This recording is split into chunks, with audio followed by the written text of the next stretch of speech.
Hi అండి, నమస్తే. Welcome to ప్రకృతి స్టార్ కిచెన్. ఈరోజు మన కిచెన్లో ఎగ్ రైస్ చాలా సింపుల్గా టేస్టీగా ఎలా తయారు చేసుకోవాలో చూసేయండి. ముందుగా ఉడికించిన రైస్ని ఒక ప్లేట్లో ఈ విధంగా ఆడబెట్టేసుకోండి. నెక్స్ట్ స్టవ్ పైన ప్యాన్ పెట్టుకుని 2 స్పూన్ల ఆయిల్ వేసుకుంటున్నాను. తర్వాత చిన్నగా కట్ చేసుకున్న వెల్లుల్లిపాయలు 1 స్పూను, 1/2 టీ స్పూన్ అల్లం ముక్కల్ని వేసుకుంటున్నాను. తర్వాత 4 పచ్చిమిర్చిని చిన్నగా కట్ చేసి వేసుకోండి. వీటిని ఆయిల్లో బాగా ఫ్రై చేసుకోవాలి. ఇవి ఈ విధంగా ఫ్రై అయిన తర్వాత చిన్నగా కట్ చేసుకున్న ఉల్లిపాయ ముక్కల్ని వేసుకుని ఫ్రై చేసుకోండి. మీడియం ఫ్లేమ్లోనే ఆనియన్ కొద్దిగా మగ్గేంత వరకు ఫ్రై చేసుకోవాలి.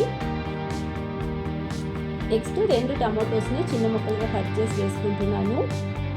టమాటో సాఫ్ట్ అయ్యేంత వరకు మీడియం ఫ్లేమ్లోనే ఒక 2 నిమిషాల పాటు ఫ్రై చేసుకోవాలి. ఈ విధంగా టమాటో ఫ్రై అయిన తర్వాత ఇందులోనే ఎగ్ వేసుకుంటున్నాను. నేను 4 ఎగ్స్ వేసుకుంటున్నాను. తర్వాత రుచికి సరిపడా సాల్ట్ వేసుకుని 1/2 teaspoon pepper, 1/4 teaspoon garam masala, 1/4 teaspoon కారం వేసుకుని మిక్స్ చేసుకోవాలి. హై ఫ్లేమ్లోనే ఒక 2-3 నిమిషాల పాటు ఈ విధంగా ఎగ్ని ఫ్రై చేసుకోండి. ఎగ్ ఫుల్ డ్రై అయ్యేంత వరకు ఫ్రై చేసుకోకూడదు. ఇలా 50% వరకు ఎగ్ ఫ్రై అయిన తర్వాత ఇందులోనే ఉడికించి పక్కన పెట్టుకున్న రైస్ వేసుకుంటున్నాను.